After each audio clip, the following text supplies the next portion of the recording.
All the time we are hearing one complaint that 70 years 70 बरस आपने किया क्या, 70 बरस आपने किया क्या।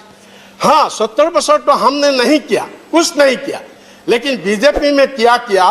मैं इसको एक हमारा गांव में एक कहावत है मैडम, वो कहावत क्या है, जो एक बाप का बेटा जो निकम्मा होता है वो कुछ आमदनी कर नहीं पाता है, वो क्या करता है, बाप का सब प्रॉपर्टी एक के बाद बिकता है, और सब बाप का प्रॉपर्टी सब बिकने के जब खत्म हो जाता है तो वो आरोप लगाता है मेरा बाप ने मेरे को क्या दिया, मेरा बाप ने मेरे को क्या दिया।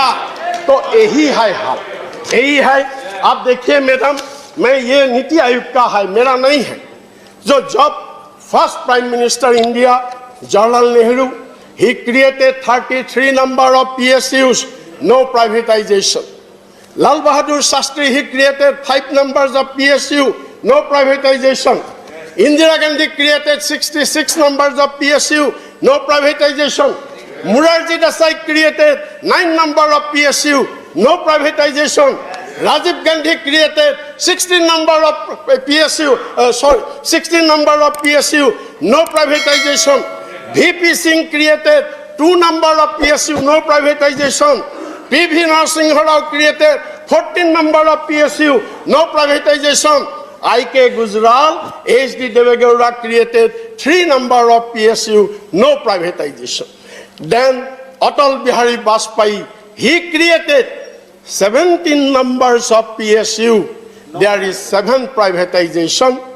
Dr. Manmohan Singh created 23 number of PSU, only 3 privatization, and our Vishwaguru Prime Minister Narendra Modi, during 8 years, he created not a single PSU, and he privatized 23 number of PSU of our country.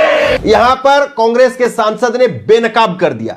सबसे पहले एक बार PSU की list आप देख लीजिए, आपके बगल में पीएसयू की लिस्ट होगी, आप समझ सकते हैं पीएसयू क्या होता है। पीएसयू का मतलब होता है पब्लिक सेक्टर अंडरटेकिंग, सरकारी क्षेत्र उपक्रम। और यहां पर जो है कुछ एक जो पीएसयू है उनकी लिस्ट आपके सामने है। हालांकि कई सारे पीएसयू अब ऐसे हैं जो इनमें से भी जिनकी अंदर के शेयर जो है वो बेच दिए गए हैं, लेकिन कैसे जो है वो यहां पर कांग्रेस के सांसद ने बेनकाब कर दिया कि नेहरू जी ने 33 पीएसयू बनाए, एक नहीं बेचा। लाल बहादुर शास्त्री ने 5 बनाए, एक भी नहीं बेचा। इंदिरा गांधी ने 66 बनाए, एक भी नहीं बेचा। और इंदिरा गांधी ने बैंकों का उस वक्त में सरकारीकरण किया था और आज निजीकरण हो रहा है।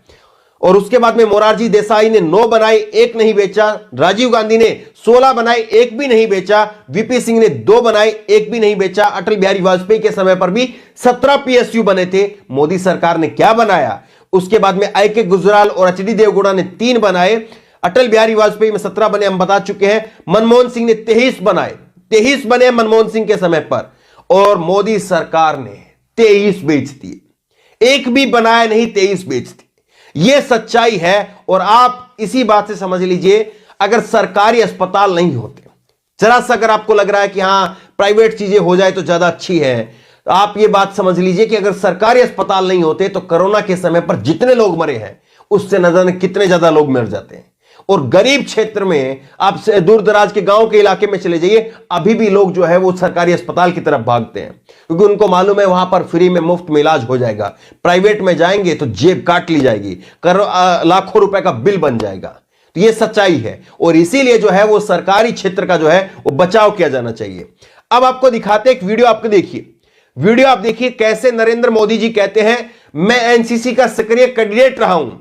ये एनसीसी के बारे में बोलते हैं जब एनसीसी के बच्चों के बीच में जाते हैं। उसके बाद में जब आदिवासियों के बीच में जाते हैं तो आदिवासियों के लिए बोलते हैं कि हां मेरा महत्वपूर्ण एक कालखंड जीवन का मैंने आदिवासियों के बीच में बिताया है। और उसके बाद में जब रेल की बात करते हैं वो कि रेल को नहीं बेचा जाएगा, नहीं प्राइवेट किया जाएगा, तब कहते हैं कि मैंने रेल में चाय बेची है और मुझको जितनी समझ है रेल के मंत्रियों को नहीं है। खास वीडियो है ये आपके लिए। और उसके बाद में वो कहते हैं आज तक चैनल के ऊपर कि मैंने 35 साल तक भिक्षा मांग करके, भीख मांग करके जो है गुजारा किया है।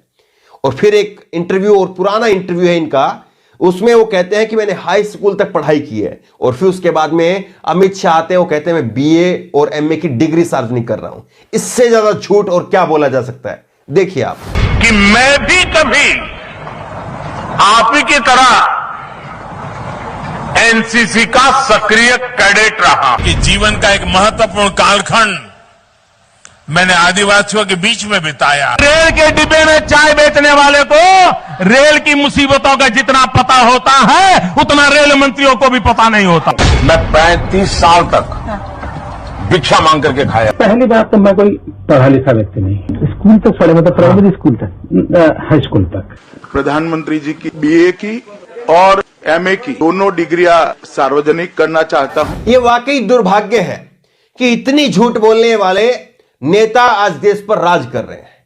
देखिए, यहां पर किसी की कोई पद की जो है वो अपमान करने वाली बात नहीं है, लेकिन जिनने जो वादे किए उससे तो आईना दिखाया जाना चाहिए ना, कि आपने वादे क्या किए थे, आपने क्या कहा था। देश ने कांग्रेस ने जो है वो देश को 60 साल में गड्ढे में डाल दिया, ये कर दिया, वो कर दिया। बाद में आपने वही कांग्रेस की मनरेगा नरेगा की जो नीतियां थी उसको आगे ले जाना पड़ा, जिसको जो है वो आप आधार कार्ड को उस वक्त में विरोध करते थे, बाद में आपको आधार कार्ड को आगे ले जाना पड़ा।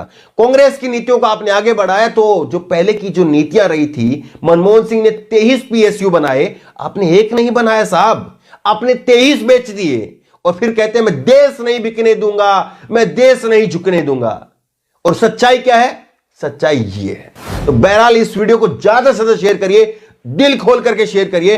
कम से कम अपने 10-10, 15-15 दोस्तों को 10-10, 20-20 मिनट अपनी लगा करके, आधे घंटे का समय लगा करके इस वीडियो को जरूर शेयर करिए, ताकि लोगों को पता चले कि जो वादे किए जाते हैं, जो जुमले दिए जाते हैं, उनकी सच्चाई क्या है। इस खबर को ज्यादा से ज्यादा शेयर करिए। इस खबर को लेकर, इस वीडियो को लेकर आपकी जो भी राय हो नीचे कमेंट बॉक्स में अपनी राय जरूर दें। और इसी तरह की तमाम खबरों के लिए ऑनलाइन एजेंडा सब्सक्राइब करें, साथ में जो बेल आइकन घंटी उसको जरूर दबाएं, ताकि जैसे कि वीडियो अपलोड करें उसकी नोटिफिकेशन आपको तुरंत मिल सके।